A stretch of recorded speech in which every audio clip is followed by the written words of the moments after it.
আর মাত্র 23 বছরের ভিতরে কি বিপ্লব ঘটালেন, যে বিপ্লব দিয়ে সারা পৃথিবী উজ্জীবিত হয়ে গেল।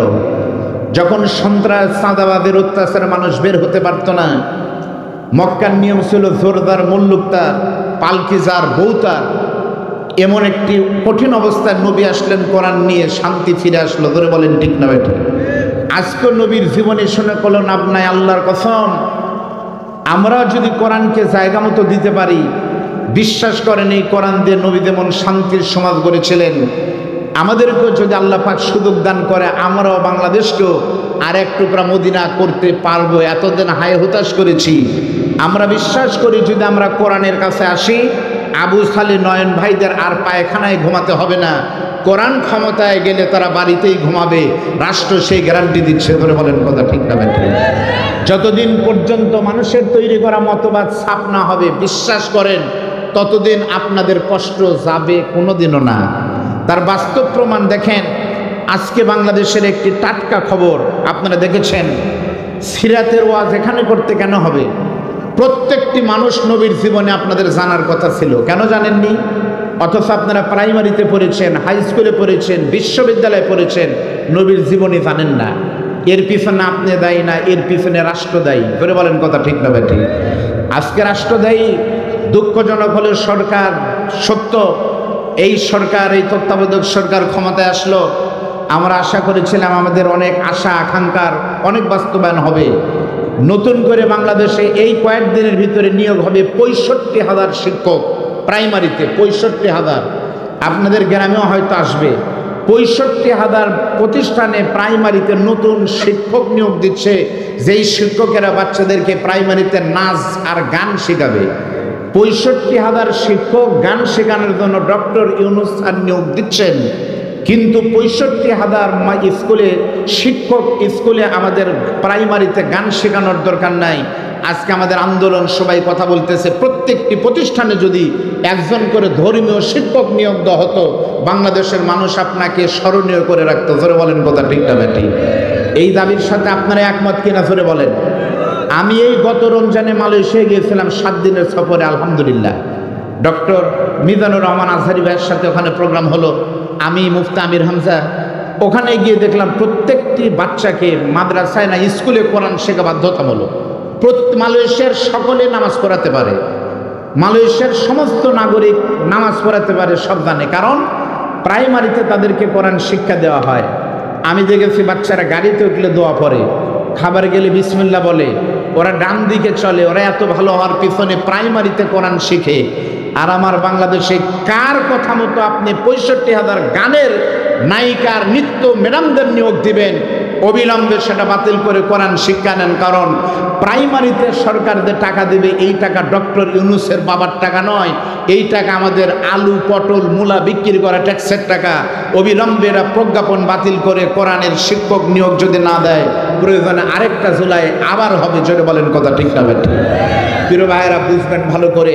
সাইদি সাহেবের সেই কথা, দিল্লির রাস্তায় একটা লোক জেকের করতেছে, ফকির একটা পয়সা দিলা দের রাম। লোকেরা তাকে পয়সা দিল, এক সময় পয়সা অনেক হলো, টাকা নিবে কেমনে, এবার বলতেছে একটা ঘোড়া দেলা দের রাম। এক লোক আবার যাওয়ার সময় তার মহিলা ঘোড়া, ঘুড়ির বাচ্চা হলো, সে তখন এই বাচ্চা দিয়ে বলতেছে নাও ঘোড়া নাও। তখন এই লোকটা কাঁদতেছে আর বলতেছে উল্টা সাম দিলির রাম। আমি চাইলাম ঘোড়ার পিঠে যাবো, আর ঘোড়ার বাচ্চা তো চড়তে পারবে না, আমাকে কাঁধে নিয়েই ঘোড়ার বাচ্চা নিয়ে বাড়ি দেওয়া লাগবে। আমি উঠতে চাইছিলাম, ঘোড়া উল্টা আমার পিঠে চললো। শহীদ আবু সাইদ আর মীর মুগ্ধের রক্ত এখনো শুকে নাই। মাত্র 1 মাস আগে ঢাকা মেডিকেল কলেজে মর্গ থেকে 6 জন লাশ, জুলাই বিপ্লবের 6 জন বাচ্চা যুবকের লাশকে ঢাকার আঞ্জুমানে মফিদুল ইসলামের কবরস্থানে দাফন করা হলো, যাদের পিতামাতার খোঁজ 1-1.5 বছরও পাওয়া যায়নি।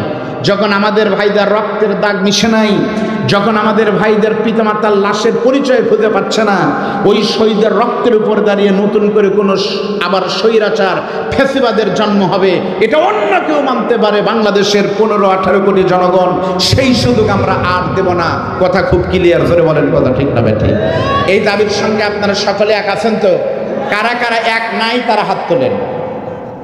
তার মানে আপনারা যেই বলে আয় রে, তারই সাথে যাই রে, বুঝা সুদা নাই রে, এই ভোগ আর করা যাবে না ভাই।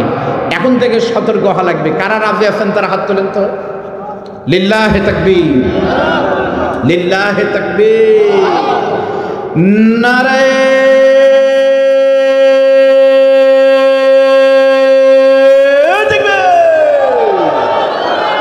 আল্লাহ কবুল করুন বলেন আমিন।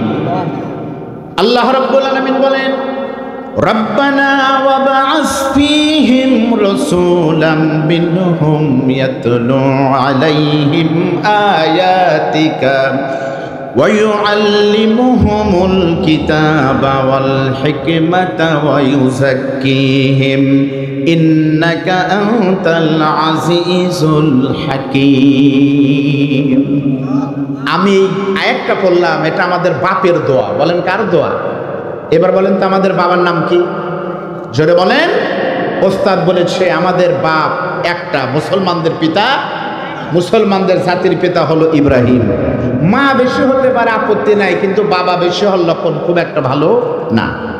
আমাদের জাতির পিতা এখন থেকে 2000 বছর আগে, আমি গণনা করে দেখেছি 2000 বছর আগে মরুভূমির ভিতরে দাঁড়িয়ে একদিন দুপুরবেলা রোদের ভিতরে ঘামাচ্ছেন আর বলতেছেন এই দোয়া, হে আমাদের প্রতিপালক। এই আয়াতের অর্থ বলতেছে আল্লাহ তুমি তাদের মধ্য থেকে একজন রাসূল পাঠাও, যেই রাসূল তাদের কাছে তোমার কোরআন আয়াত করে শোনাবেন। এরপরে কি করবেন? তিনি তাদেরকে কিতাব এবং হিকমত শিক্ষা দিবেন এবং তাদেরকে পবিত্র করবেন। আল্লাহ অবশ্যই ইন্নাকা আনতাল আজিজুল হাকিম, ও আল্লাহ তুমি তো পরম পরাক্রমশালী ক্ষমতাশীল, তুমি পারো, মেহেরবানি করে তুমি একটা নবী পাঠাও। জোরে বলেন সুবহানাল্লাহ।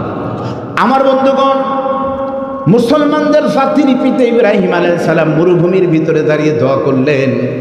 এই দোয়াটা আল্লাহ পাক সঙ্গে সঙ্গে কবুল করেন নাই। এই দোয়াটা কবুল করে সেখান থেকে 2000 বছর পরে মুসলমানদের জন্য আল্লাহ রব্বুল আলামিন ইব্রাহিম নবীর দোয়ার ফসলের বরকতে আমাদের প্রিয় নবী, বিশ্ব নবী মুহাম্মদুর রাসূলুল্লাহকে দুনিয়াতে পাঠিয়েছেন। জোরে বলেন সুবহানাল্লাহ। তাহলে আমাদের নবী ইব্রাহিমের দোয়া কবুল হলো 2000 বছর পরে, ঠিক না ঠিক? জোরে বলেন।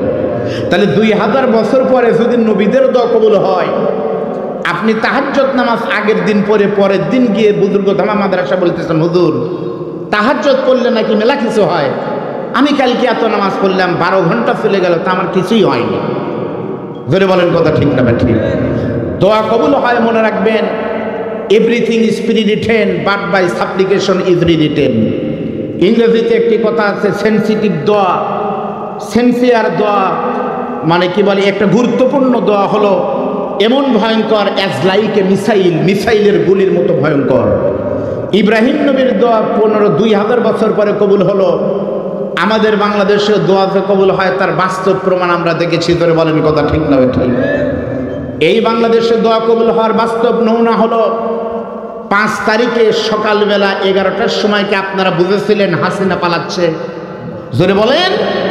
আজকে তারা অনেক বড় বড় বীর সাথে হাম, আমি মর্দের কাম করেছি, বালু ভরা একটা ট্রাক সরানোর যোগ্যতা আমাদের ছিল না। ধরে বলেন কথা ঠিক না? বিনা কারণে পায়খানায় গিয়ে বসে আছি, পায়খানা থেকে বের হওয়ার সাহস আমাদের ছিল না। অথচ বাংলাদেশের এই জালিমকে বিতরণ করেছে আমার বিশ্বাস এর মাস্টার মাইন্ড। কেউ বলতেছে আমাদের অমক ভাই মাস্টার মাইন্ড, জুলাই বিপ্লবের নায়ক অমক ভাই। আমি বলতেছি কোনো ভাই জুলাই বিপ্লবের নায়ক নয়। আল্লাহর কসম করে বলতেছে, আরবিতে একটি প্রবাদ রয়েছে, খুত্তাতুল্লাহি আযামু মিন খুত্তাতিনা, আমার পরিকল্পনার থেকে আল্লাহর পরিকল্পনা অনেক বড় পরিকল্পনা। বিশ্বাস করেন খোদার কসম, জুলাই বিপ্লব কোন দলের ফসল নয়। জুলাই বিপ্লব আল্লামা সাইদিদের জেলখানায় তাহাজ্জুদের চোখের পানি ফেলে জালেমের বিরুদ্ধে চোখের পানি ফেলানোর ফসল। ধরে বলেন কথা ঠিক না?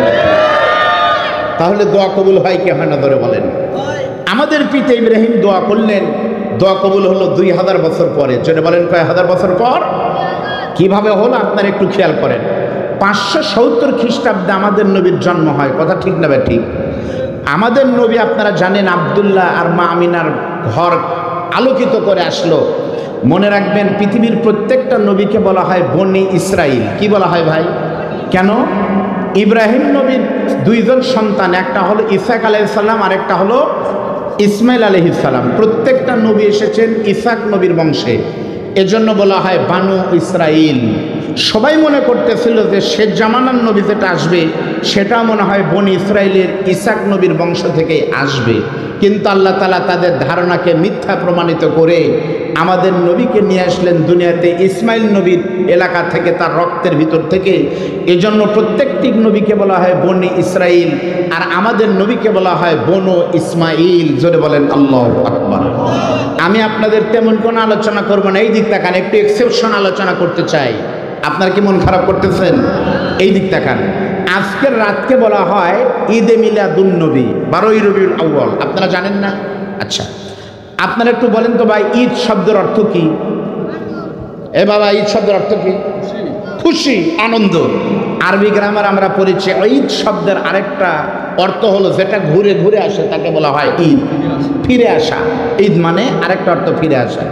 আচ্ছা, ঈদে মিলাদুন নবী, অথচ নবী হাদিসে বলেছেন ইন্না লিকুল্লি কওমিন ঈদান ওয়া হাযা ঈদুনা। প্রত্যেকটা মানুষের আনন্দ রয়েছে, আমার উম্মতের আনন্দের দিন দুটি, একটা হলো ঈদুল আজহা আর একটা হলো ঈদুল ফিতর। তাহলে বলেন তাই, একটু কমাই দেন, ঈদুল আজহা আর একটা ঈদুল ফিতর। তাহলে ঈদুল আজহা আর ঈদুল ফিতর যদি ঈদ হয়, 12ই রবিউল আউয়াল ঈদে মিলাদুন নবী, 7 মাথাতে 7 রাস্তার মোড়ে মোড়ে বিশাল বড় বড় গেট করে যারা হকের ডিলারি করতেছে, আমরাই হকের মূর্ত পথিক। আমার কাছে প্রশ্ন হলো, এই দিনকে তারা ঈদ কিভাবে বলে? হাদিস থেকে এটা প্রমাণিত নয়। সরে বলেন কথা ঠিক না বেঠিক? প্রমাণ কি? আমি আপনাদের সামনে বলতেছি ভাইজান, এমন কোন আলেম এখানে আছেন, বুজুর্গজামা মাদ্রাসা, তরফ মাদ্রাসা, অনেক মাদ্রাসার উস্তাদের আছেন, বলেন তো ভাইজান, এই দিনে আল্লাহ নবীর জন্ম হয়েছে এর দলিল বেশি, নাকি এই দিনে আল্লাহ নবীর ইন্তেকাল হয়েছে সেই দলিলই বেশি? এবার আলেমরা বলেছে ইন্তেকালের দলিল বাগান আছে না? তাহলে যেদিন আপনার বাপ মারা গেল সেই দিন আপনি কি কেক কাটেন না চোখের পানি ফেলান? তাহলে এই দিনে যদি নবী ইন্তেকাল করে, এটাই স্বাভাবিক, এটাই সত্য। তাহলে এই দিনকে যারা ঈদ বলে, এরা আশেকে রাসূল না, এরা অন্য কিছু। জোরে বলেন কথা ঠিক না ঠিক? বগুড়ার 7 মাথাতে বিরাট বিরাট গেট করা, অমক কাফের, অমক হারাম, অমক ফেরাউন, অমক আবু জেহেল, আর সমস্ত হক দ্বিতীয় বাইপাসে নিয়ে চলে গেছে, আমরা সব বাতিল। আপনাদের নাম কিছু বলার দরকার আছে?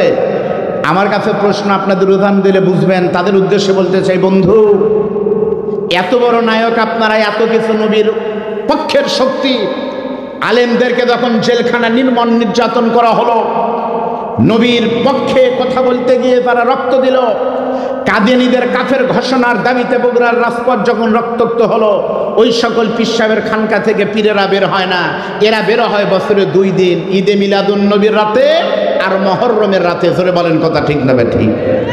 পরিস্থিতি এইরকম। আপনারা বলেন তো, আপনাদের আমি বললাম এই মুহূর্তে যদি কমিটিকে বলি, ভাই আমাকে আপনারা 5টা ব্যাংক দিবেন, ব্যাংক চেনেন আপনারা? ব্যাংক বলেন তো, সব থেকে বড় ব্যাংক আমাদের চলন বিলে বলে ঘাইপোয়া ব্যাংক, আপনারা কি বলেন? ভোলা ব্যাংক, হ্যাঁ, ভোলা ব্যাংক, ঘাইপোয়া ব্যাংক, জিনিস একটাই। আমি যদি বলি ভাই 5টা ব্যাংক যদি ধরে দিতে পারেন, প্রত্যেকটার ওজন 2 কেজির কম নয়, 3 কেজির বেশি নয়, 2 থেকে 3 কেজি হওয়া লাগবে। 5টা ব্যাংক দিলে আমার টাকা দেওয়া লাগবে না, ব্যাংক নিয়ে আমি ওয়াজ করে দিব। যান কমিটির লোকজন যাই, সত্যি না হয় একদিন কি হবে টাকা ছাড়া ওয়াজ করলে? আপনার বলেন তারা ধরে দিতে পারবে? একটাও পারবে না। কিন্তু আল্লাহ না করুক, রাত 12টার পরে মাহফিল শেষ হলে যদি কঠিন বৃষ্টি শুরু হয়, কাল 10টা পর্যন্ত বৃষ্টি হলে এই জঙ্গলের ভিতর থেকে ব্যাংক বের হয়ে বলবে ঘ ঘ ঘ ঘ। সবাই বলবে কি রে, কই ছিলি? ওখানে ছিলাম। তখন বের হয়নি, তখন বের হলে তো কমিটি ধরে না যেত, আর বক্তা বাড়িতে নিয়ে গিয়ে বুক টুক ছিঁড়া হয়তো কিছু করতো। সেজন্য ওয়াজ শুনছি, বের হয়নি, বক্তা বাড়ি গেছে, এখন বের হয়ে রাজপথে বের হয়েছি। জুলাই বিপ্লবের সময় আপনাদের খবর ছিল না? নবীর স্বপ্নের রাজ, কি বলে, কোরআনের রাজ কায়েমের সময় পীর আপনারা বের হন না। এরা বের হয় শুধুমাত্র মুহররমের 10 তারিখে হাই হোসেন বলে গর্ত ঢুকে, আবার বের হয় রবিউল আউয়াল মাসের 12 তারিখে। এরপরে বাংলাদেশের ইসলাম যদি ইন্ডিয়া একবারে নিয়ে যায়, এরা বের হবে না। এরা আশেক রাসূল না, এরা প্রতারক। জোরে বলেন কথা ঠিক না বেঠিক?